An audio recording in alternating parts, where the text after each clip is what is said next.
हाय, मी मध्यंतरी 1-2 मोत्याचे नेकलेस तयार केले होते आणि माझ्याकडे काही मोती त्यात ते नेकलेस करून उरले, तर त्या मोत्यांचं काय करायचं असं मी विचार करते. मला वाटतं एखादं ब्रेसलेट तयार करावं, जरा 2-3 प्रकारचे मणी मिक्स करून. कारण कसं आहे, 2-3 मणी वेगवेगळ्या साईजचे आहेत. 2-3 मणी वेगवेगळ्या साईजचे असल्यामुळं मला आता जरा डिझाईन विचारपूर्वक तयार करावी लागेल, जेणेकरून माझ्या मापाचं ब्रेसलेट तयार होईल. आणि हा, ब्रेसलेट तयार करतानाचं माप कसं लक्षात घ्यायचं, तर तुमचं मनगट किती आहे, म्हणजे मनगटाची हे सर्कम्फरन्स मोजायचं बेसिकली, किती लांबी आहे. टेप लावून तुम्ही मोजू शकता. आपलं युट्यूबवर सर्च केलं ना, how to measure wrist length for bracelet असं केलं की तुम्हाला येऊन जाईल.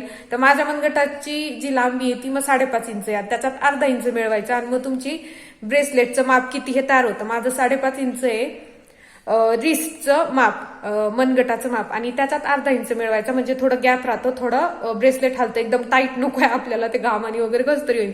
मग त्याच्यामुळे माझं ब्रेसलेटची लांबी होती 6 इंच. तर मणी किती आहेत ते मोजावे लागतील, जेणेकरून 6 इंचाचं ब्रेसलेट तयार झालं पाहिजे. मणी कमी नाही पडले पाहिजेत. चहा पण पिऊशी वाटतंय मला, पण एवढ्या दुपारी नको पण वाटतंय. एका दृष्टीने चांगलंच ऊन आहे, थोडा थोडा घाम येतोय. तर मी म्हणत होते ना, ते हे एक नेकलेस आहे. हा, तर हे एक नेकलेस आहे आणि हे एक नेकलेस आहे, म्हणजे चोकर आहे. दोन्हीचा रंगाचा थोडासा बदल आहे. हे थोडं क्रीम कलरचं आहे, हे लहान मण्यांचं आहे ना, हे थोडं क्रीम कलरचं आहे, आणि हे त्याच्यापेक्षा जरा मोठे मणी आहेत, एकदम पांढरे आहे. पण इतका काय फरक जाणवत नाहीये. हे 2 प्रकार, हा आता जाणवतोय जरा फरक. हा, तर ही 2 प्रकारची मणी आहेत. तर मी आता सगळं साहित्य घेतलंय, ही तट्टी पाडकवलाय.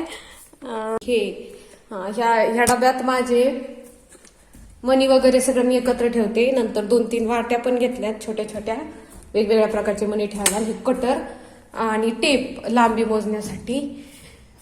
आज बघते आता ते काय काय साहित्य घेतले. टेप लांबी मोजायला, हा 2-3 छोट्या छोट्या वाट्या आहेत. 2 प्रकारचे मोती, प्रत्येकात एक प्रकारच्या मोती, आणि एक दुसरे ट्रान्सपरंट काचेचे मणी ठेवायसाठी. एक प्लेट, हे सगळं ठेवण्यासाठी. हे कटर, आणि ह्या डब्यात माझे सगळे सप्लायज आहेत, म्हणजे काय नाही. ह्या पिशवीत मी तंगूस दोरा ठेवलाय. त्याच्यात माझे हे उरलेले मणी आहेत, सगळे एक जागी करावे लागतील. हा, ह्याचं हे एक मी केलं होतं, ह्याचं अजून एक कापून टाकायचंय. हे एक ब्रेसलेट तयार केलं होतं. आणि ऍक्च्युली माझ्याकडे 3 प्रकारचे मणी आहेत, पण मोती आहेत, पण मला नाही वाटत. हे खूप पिवळे आहेत आणि खूप मोठी साईज आहे. हे आणि हे सूट नाही होणार, एवढ्याच करते, एवढ्याच झालं म्हणजे बरोबर. हा, ते आणि अजून काय लागणारं साहित्य चाललंय आपलं. हे ट्रान्सपरंट मणी आहेत, आणि हा अशा रिंग्ज आहेत, आणि हे हुक, याला लॉबस्टर क्लॉ हुक म्हणतात. हे हुक, चला आता सुरू करायचे आपल्याला.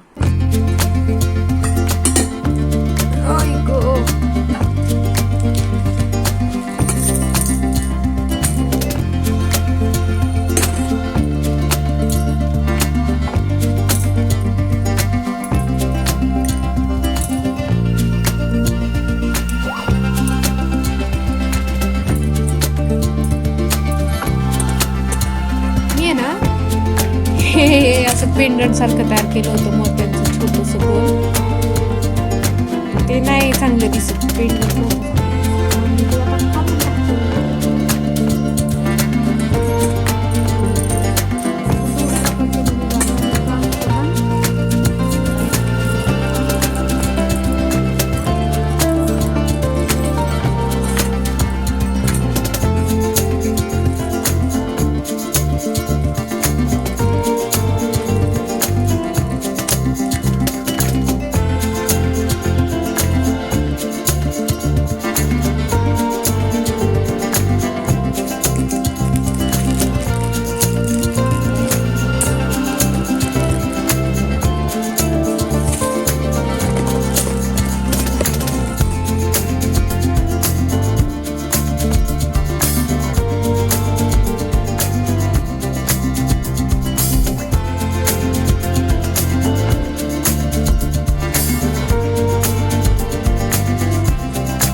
आता असं दिसते, कारण एक मोठा मोती आहे, त्याच्या शेजारी एक लहान मोती आहे. एक प्रकारचे जे मोठे होते ते मोती संपून गेले, लहान होते ते थोडेसे बाकी आहेत. आणि हे माझे ट्रान्सपरंट मनी.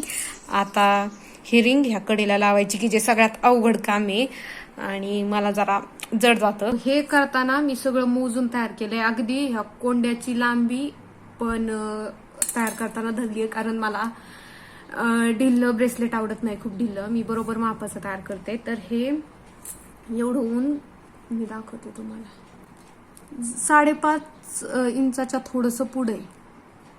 आता इथं ही कडी लावल्यावर ह्या बाजूला ते बरोबर जवळपास 6 इंच होणार आहे.